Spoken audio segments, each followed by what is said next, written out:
Halo sekalian, kembali lagi bertemu dengan pembaca acara berita bola paling kece sedunia. Siapa lagi kalau bukan Jeng?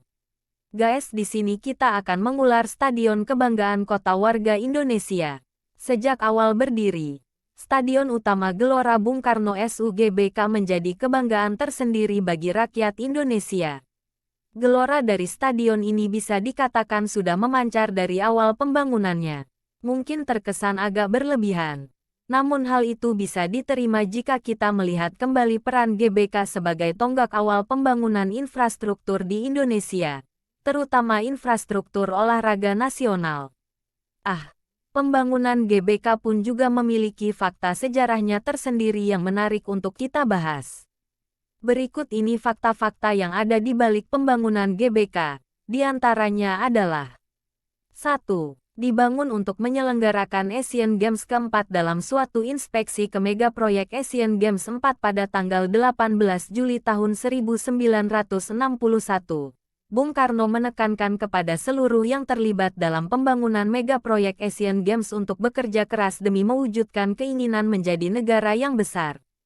Stadion Gelora Bung Karno mulai dibangun pada tanggal 8 Februari tahun 1960 dan mulai dibuka untuk umum pada tanggal 21 Juli tahun 1962.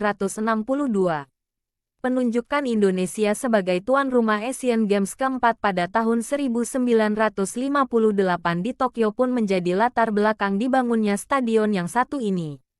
2. Pembangunannya dibantu Uni Soviet. Pembangunan Stadion GBK oleh Indonesia tentunya bukan tanpa bantuan negara asing. Uni Soviet Rusia, yang pada saat itu memiliki hubungan baik dengan Indonesia ternyata turut membantu pelaksanaan proyek pembangunan Stadion GBK. Sampai-sampai negara tersebut pun meminjamkan dana untuk pembangunan sebesar 12,5 juta dolar Amerika kepada Indonesia pada tahun 1958. Ditambah Uni Soviet juga mengirimkan beberapa arsitek terkemukanya dan alat berat untuk membantu terlaksananya proyek tersebut hingga selesai. 3. Sempat menggusur kampung Betawi dalam pembangunannya. Ternyata, penggusuran rumah ribuan warga Jakarta pun harus dilakukan demi terciptanya kompleks olahraga megah tersebut. Warga pun merelakan tanah dan rumahnya kepada pemerintah masa itu. Mereka ikhlas direlokasi ke kawasan lain saat Bung Karno bersikukuh menjadikan Senayan sebagai venue olahraga terbesar milik Indonesia. Kampung-kampung yang digusur untuk membangun kompleks Gelora Bung Karno antara lain adalah Senayan, Petunduan, Kebon Kelapa, dan Bendungan Hilir. Jika ditotal, luasnya pun dapat mencapai 279,1 hektare. 4. Memiliki kapasitas 110.000 penonton saat awal pembangunannya. Pada saat awal pembangunannya, stadion ini memiliki kapasitas yang sangat besar yakni 110.000 penonton. Pada zamannya, stadion ini bisa dikatakan sebagai stadion terbesar di dunia. Namun, karena mengalami beberapa kali renovasi dan pembaruan, kapasitas penonton stadion GBK pun banyak yang berkurang.